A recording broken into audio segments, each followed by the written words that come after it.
Let's talk about karma. When I say that word, what's the first thing that pops into your head? For a lot of us, it's this idea of some cosmic justice system, maybe even a little bit of fear, right? That every little thing we do is getting tallied up on a scoreboard somewhere. But what if we've been looking at it all wrong? Today, we're going to dive into a totally different and honestly a much more empowering way to look at karma. Let's get right into it. So right off the bat, let's tackle this image of a celestial judge with a giant ledger keeping track of all our good and bad deeds. Is karma really about reward and punishment, some kind of divine system handing out what we supposedly deserve? Well, the perspective we're exploring today suggests that's a big, fat no.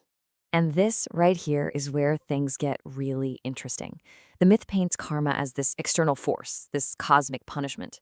But the reality, it's much more personal. And you could even say it's more scientific.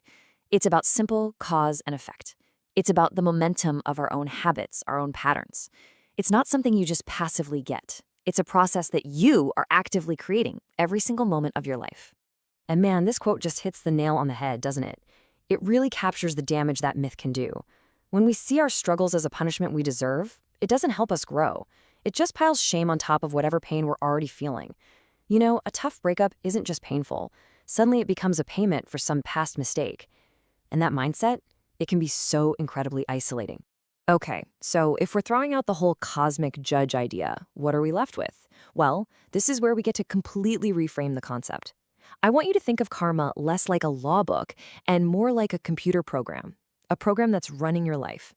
This quote from Sadhguru is the absolute key. Think about it.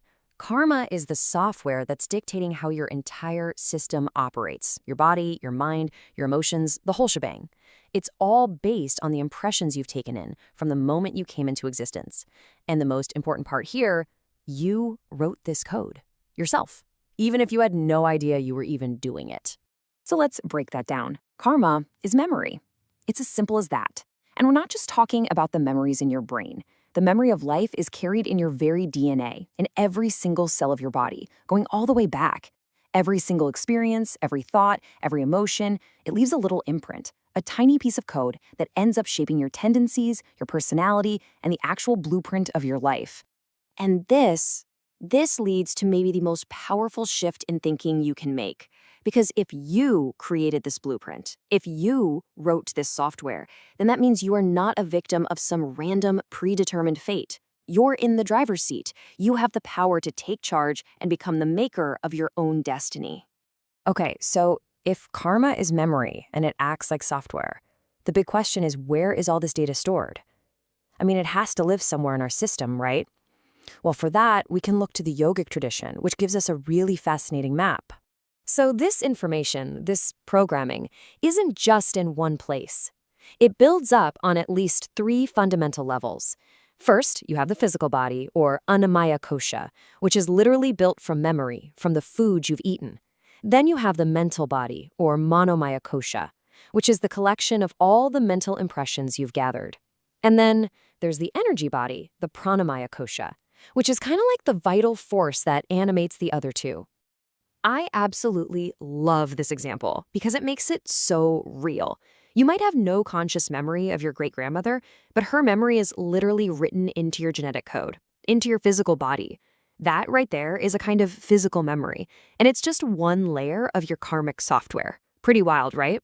Okay, physical body, mental body, check. We can wrap our heads around those. But what's the deal with this energy body? It might sound a little bit out there, but there's a way to understand it that might be more familiar than you think. This is an observation from Sadhguru about perceiving something beyond just the physical form, this hazier, energetic shape. And this isn't presented as just some mystical idea, but as a perceptible reality.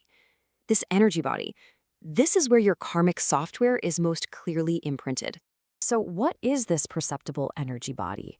Well, you've probably heard of it before. We call it the aura. It's this energy field that surrounds you, and it's not just some simple glow.